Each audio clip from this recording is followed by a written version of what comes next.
Hi there, good morning and happy Dhanteras to all of our viewers who are tuned in. This is Baina Sarna. I'm Cheryl D'Souza.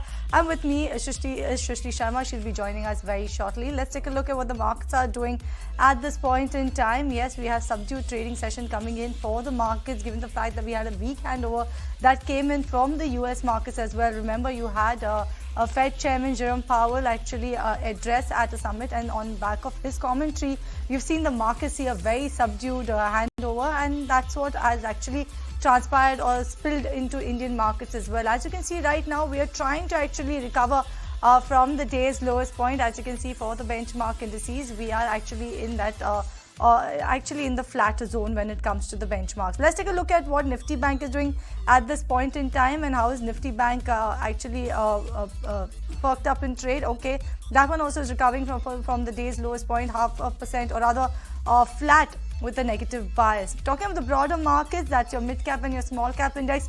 Both of them are actually trading mixed at this point in time. Your small cap index in the positive territory, while the mid cap is nudging around the negative territory. The advanced decline ratio for now is neck to neck, so 1:1 is your advanced decline ratio. Talking about the list of gainers on the street right now, you have ONGC, that's the top gainer on the Nifty, trading with gains of about 1% or so. You have Adani Ports, NTPC, Tech Mahindra are the other set of gainers at this point in time, while on the flip side is Mahindra that is losing ground. It is down about 2% or so. Remember, Mahindra will be coming out with his numbers today. You have Hero MotoCorp that is trading low by about 1.6%.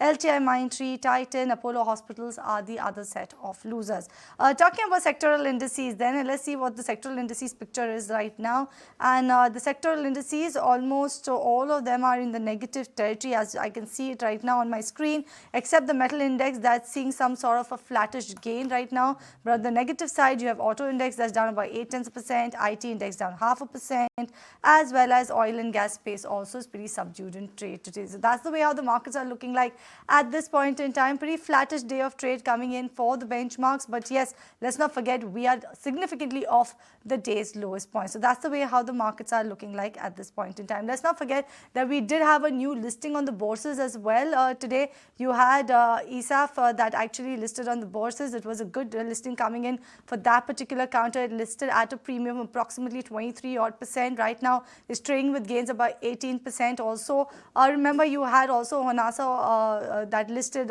this week, and that one, if you look at it, is seeing a subdued performance in today's trading session. But let's understand where the market is headed from here on. How will the new Samvad be? Let's bring on board Kunal Botha. Very good morning to you, Kunal. And yes, markets are doing absolutely nothing to be perturbed about. Nothing is always good. But what's your take for the new Samvad? Good morning, Cheryl. Happy Dhanteras to you as well as to all the viewers of ET Now. Now, I like the adjective which you've used, absolutely, because nothing is what the market is doing, absolutely nothing. You know, we've been trading into a range, a band for the index, and we all know the reasons for that because of the lack of participation from the larger cap names, specifically the heavy weighted stocks like Reliance, HDFC Bank. You know, we can club Kotak Bank, ICICI Bank, and the two heavyweights on the IT stocks, TCS as well as Infosys.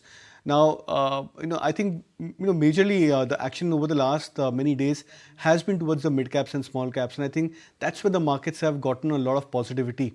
Now, when you try and compare this with what's happening across the globe, we are seeing a risk on rally from many of the global markets. And I think that's adding to the fervor for the overall market breadth. So it could just be a matter of a time that maybe the large cap names could start firing up. And whenever that happens, I believe that the indices should also start doing pretty much well for themselves. So as of now, be stock specific, concentrate on the few mid caps and the small caps which are riding on high momentum.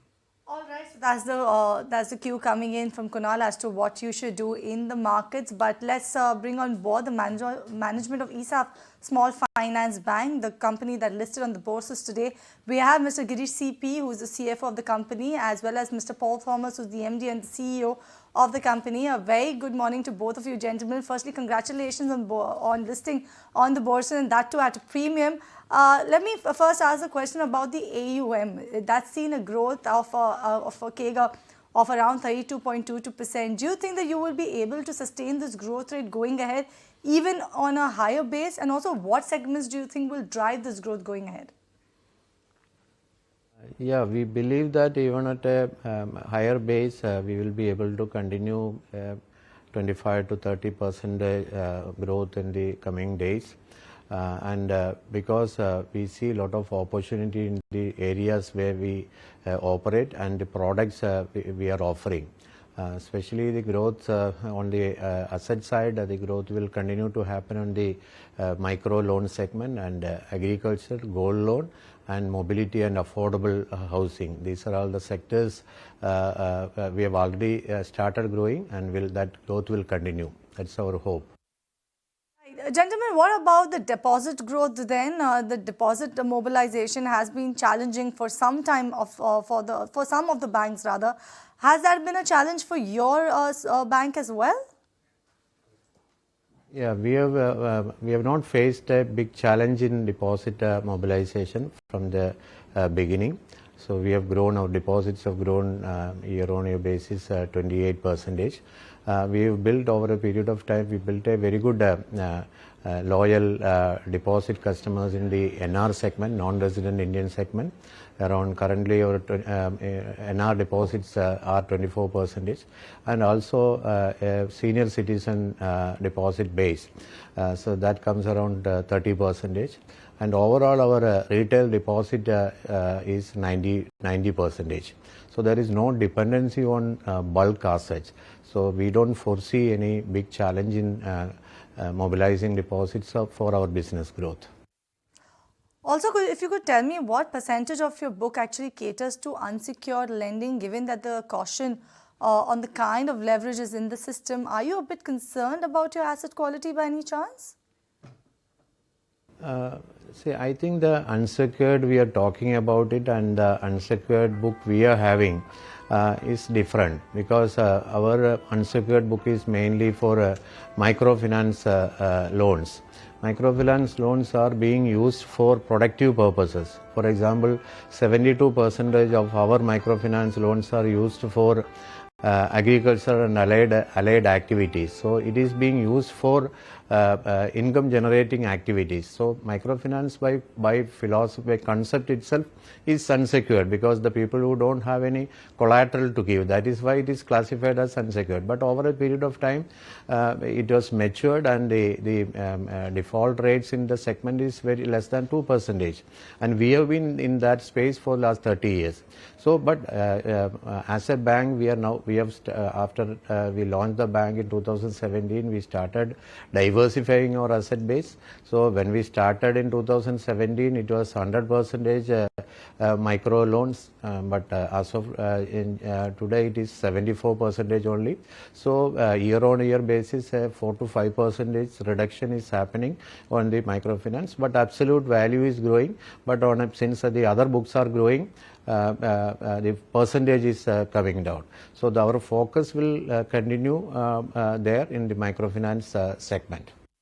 Also, if you could tell us what's the outlook on the spreads going ahead, given that the interest rate could actually persist for longer than expected at the current levels. Would the spread sustain, or is there some scope for improvement going ahead?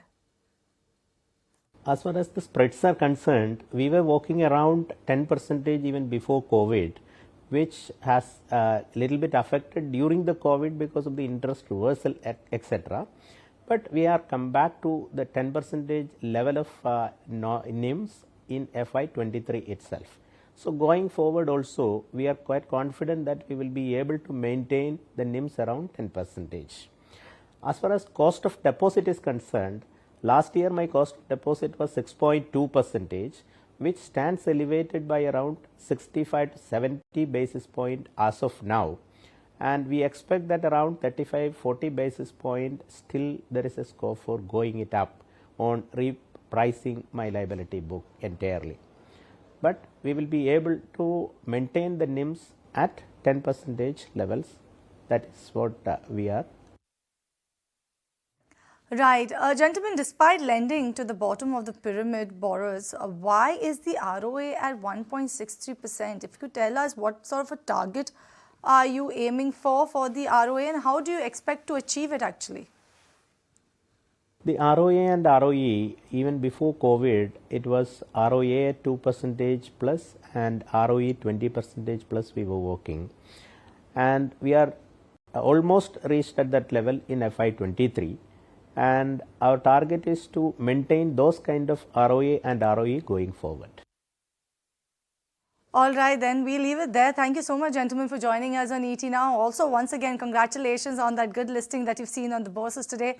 That's the management of ESAF Small Finance Bank. But as we step into a new Samvat, ET Now brings you a whole host of market insights to decode what's in the store for the new year. So this Diwali, get ready, taiyar hoke aaye, and stay tuned for a very special programming. And for now, we'll slip into a break.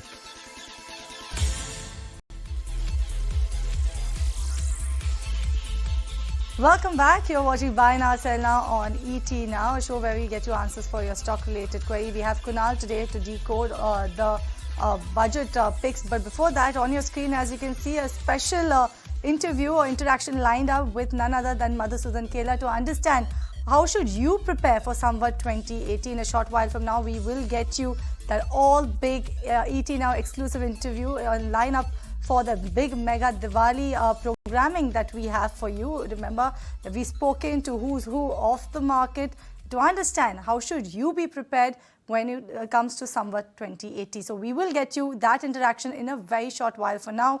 But let's first head across to Kunal. And as promised, Kunal, what are your top 3 picks for today?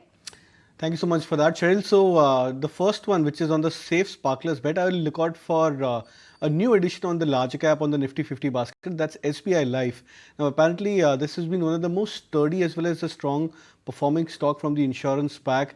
I think at 1300 40-50 mark where the stock is trading right now looks attractive for a setup in terms of a breakout as well as more of a consistent returns on the upside. So that would be a bet on the safe sparkler segment. On the other hand, high risk rockets would look out for a high beta stock, Wockhardt Pharma. Yes, the stock has been a drag as well as into a major corrective phase over the last many years. But like what we've seen for pharma stocks making a comeback, Wockhardt Pharma is something which I'd be bullish on. And from the value bomb space, Ipca Lab is something which looks extremely attractive from a long-term play. All right, so those are the picks coming in from Kunal for today at least. Remember, the whole week we've got you top picks coming in from Kunal. And for today, if you look at Kunal's top picks, the first pick that he has definitely taken is SBI Life. It's a special entrant coming into that particular zone, isn't it, Kunal? What are the charts actually indicating for this one, at least in the near term? So, we generally don't talk of the same breadth in terms of the insurance stocks, but the way you look at the last 2 years, you look at the last 4 years or 3 years of chart patterns for SBI Life, the stock has been more of a consistent mover from 2020 lows. I think if I'm not wrong, around 500 mark. The stock has very steadily managed to give compounding returns to almost 1350 plus mark where it's trading right now. Now, the reason why I've picked up SBI Life is because the stock is now on the verge of a breakout of this few months of consolidation, and if that happens, we could be looking at the next leg of uptrend for SBI Life. Okay, so that is one of the top recommendations coming in from Kunal on SBI Live. But talking about market, Cheryl, then definitely just before the Diwali, we are seeing the markets a bit of a muted action. But this Diwali is definitely great, and especially in the last 1 week, we have seen some bit of a resilience or a recovery coming in.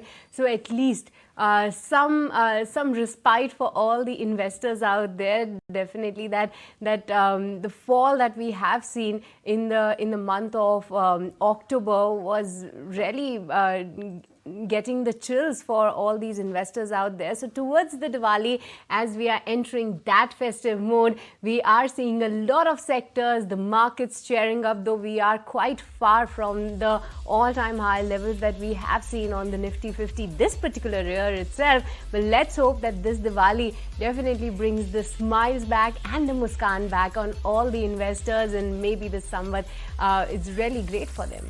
Absolutely, Shrishti, you said it right. Hopefully, Samvat 2080 is also a remarkable one coming in for the Indian investors.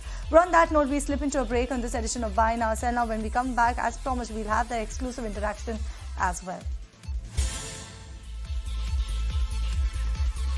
Welcome back to Buy Now, Sell Now, and this particular week we have got you the top recommendations from our experts. We have Kunal Bothra throughout the week, giving us his top recommendations, 3 top picks every day. And on the fundamental side, we had a whole host of guests sharing their top bets with you. So let's go across and listen out to the advice of Ashish Kapoor, what this summer he is recommending you to go ahead and buy. When it comes to the 3 categories which you have mentioned, I think when it comes to the safe sparkler, I would like to go with HDFC Bank. I think the stock has been lying low for quite some time, consolidating in a range which is very unlike what it has done over the last 25 odd years, where it has been a great capital creator. And I really think that once these problems related to the merger with the HDFC get behind us, HDFC Bank should resume its journey northwards. I think the bank is still the one of the best managed banks here, and also the one of the largest in the private sector space. Penetration is amazing. You go to any remote corner of India today, you along with SBI, you get HDFC Bank presence in terms of ATMs and branches. The systems have always been very above board, and I think that thing is just a matter of time. So I think it's a great opportunity for investors to accumulate in this low phase stock, which has performed very well and will, I have no doubt, will perform very well going forward. So it can be a great capital creator. But for 1 year, I have a target of 1,700 rupees, which itself is a very good return from the current levels. But I really think it should be held for a longer period of time to really realize the full potential which this company and this stock has. The second category, which is the high risk category, I think the public sector generally and public sector bank space in particular has seen a huge turnaround.